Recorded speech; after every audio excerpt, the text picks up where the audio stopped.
Hello guys and welcome. If you're new here, my name is Megan and today I'm just going to be sharing some things that we are either currently reading and enjoying or some things that we recently have read in our home.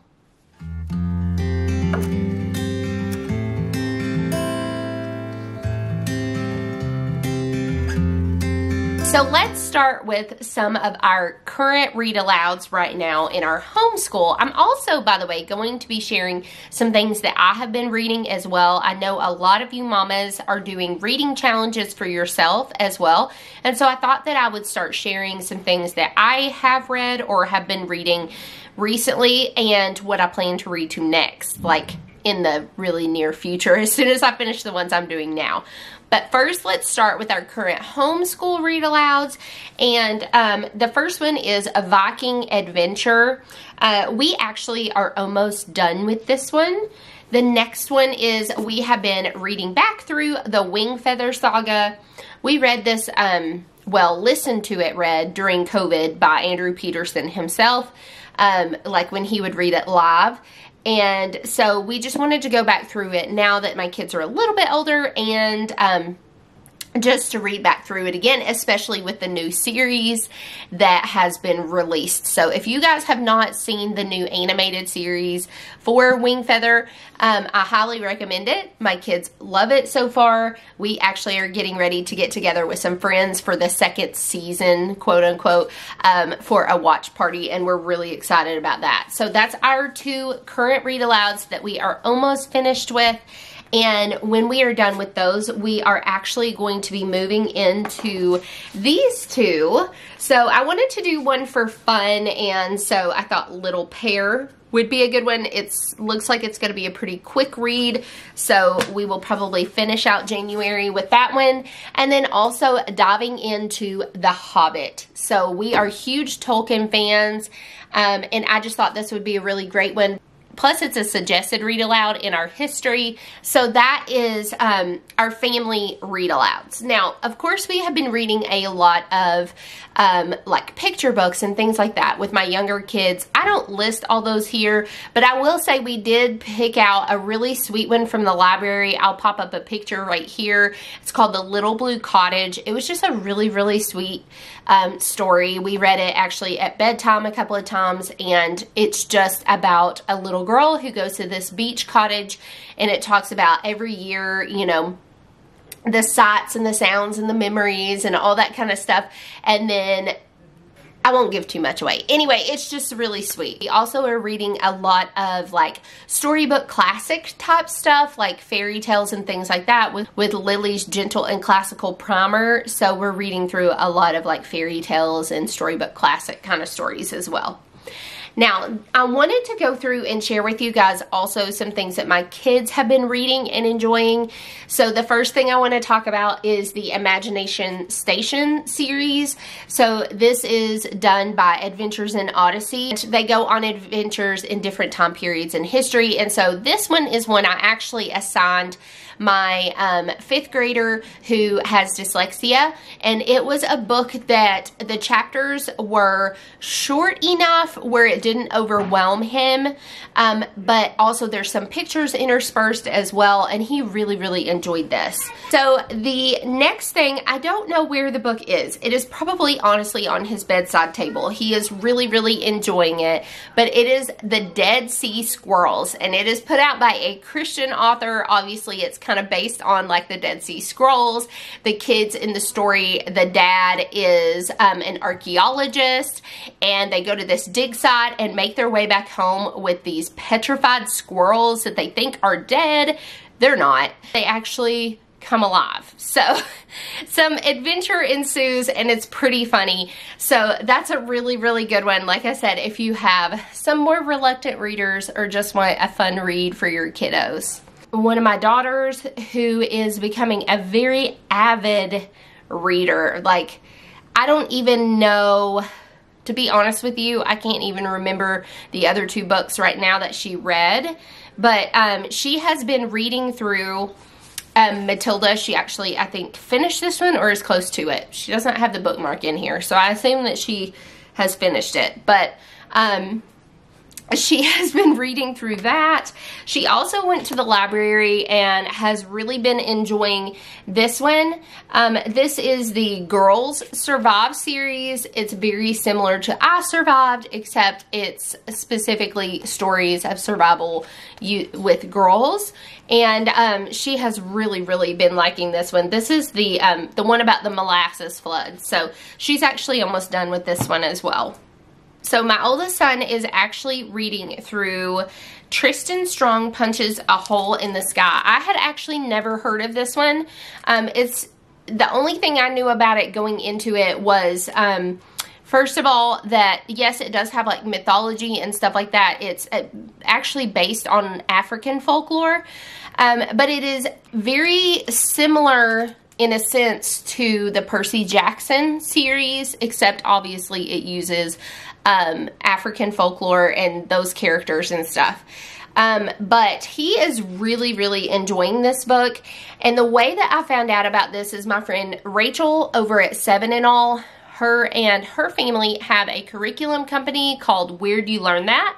And she just wrote a reader's guide for this. And so I purchased that. It was like super cheap, you guys, like $3.50 or something. Purchased the reader's guide, and so I was like, okay, well, we'll just use that as part of your reading, part of your literature this year. So he's been completing that along with this. We love like the simplicity of the reader guides. Like it's just enough information. Like you pre-read some stuff on there that's only about this long, with any vocabulary or foreknowledge that you need before you go into that set of chapters. And then you read the chapters, and then there's like a few bullet points that you do and a little bit more at the bottom. But it has made for a really great reader guide. So if you're looking for reader guides that are straight and to the point for your kids to complete, definitely check out Rachel's reader guides that she has at Where Do You Learn That? I will put a link down below, but she's also working on others right now too. So this is what he's currently reading, and he's in 7th grade, just for reference. Now, for me, I have been reading quite a bit. Let me pull up my Goodreads. I will go ahead and talk about this. I have been participating in Storied Motherhood. It's on Instagram. I'll try to put a link, but they are doing a book a month, and it's a lot of other mamas who you can just join in and read along. Next month, we're going to be doing the 4-hour school day. But this month was Pride and Prejudice, which worked out perfect because I actually had decided to read back through that again before I even realized they were reading that book. So I actually just finished it again. I also have read, it's a really short one. It's actually kind of from like a sermon teaching series called Root and Fruit, Harmonizing Paul and James on Justification by Joel Beakey. It was really good. I read Mr. Malcolm's List. That was kind of more of a fun read. To be honest with you, I kind of felt like I was reading a Hallmark movie script in a sense. It was a cute story. I wouldn't say I loved it, but I wouldn't say I didn't like it, if that makes sense. So it was kind of cheesy, but it was sweet at the same time. So current reads, I am currently reading. I just started this one. And this came from a recommendation from my friend Mary over at Homegrown Learners. And it is by an author named Elizabeth Goudge. And it's called The Rosemary Tree. So Elizabeth Goudge, she is, I believe she's British because the book is obviously British. But it was written in the 50s and she was a Christian author at the time. And so it's very readable and it's a really good story so far. Okay, so this is going to be kind of weird. The whole angle changed. My SD card actually was full just then. I have a couple of other videos that I haven't edited for you guys yet. But anyway, I was going to say, so the Elizabeth Goudge, I think that's how you say her name. Anyway, I'm enjoying it so far. But I'm only like maybe a little bit less than a fourth of a way through it. So the other thing that I had started reading is this book. It's by Kate DiCamillo, which I really like her. But it's The Miraculous Journey of Edward Tulane. Now, this is a young adult, obviously, like it's like a kid's novel. But it is one that is supposed to have like deeper meaning kind of stuff to it. And it is one that a friend of mine actually recommended that I should read by her. She said she enjoyed it a lot as like from an adult perspective even. So I am about a third of a way into this one, and it is interesting so far. I can tell I'm getting to some like point in the plot where it's gonna thicken a bit. So anyway, but it's pretty good so far. So Edward Tulane is a rabbit. He's actually made out of China. He is an inanimate object, but he's not at the same time. Like, I don't know. It's hard to explain. I probably will give more maybe in the video next month when I do what we're reading. Probably share more about it there. It's interesting. Okay, so the other thing that I am reading right now is a book by Tim Challies, which I really like him. He wrote another book called Devoted that is about like big people in faith and the role that their mothers played. And that was really good. So he also does really, really good solid reviews on like Christian books. So if you're looking for someone who has really solid theology and gives really good reviews, I would highly recommend his reviews.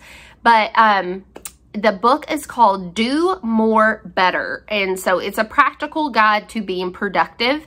And that's exactly what it is. Like he'll reference on there that to go to his website and print off like a certain like sheet for you to fill out. And it helps you prioritize like different things in your life to figure out like what can go, what can be rearranged to create more productivity. But it's not just about being productive. It's from a viewpoint where our productivity should be enriching our spiritual life.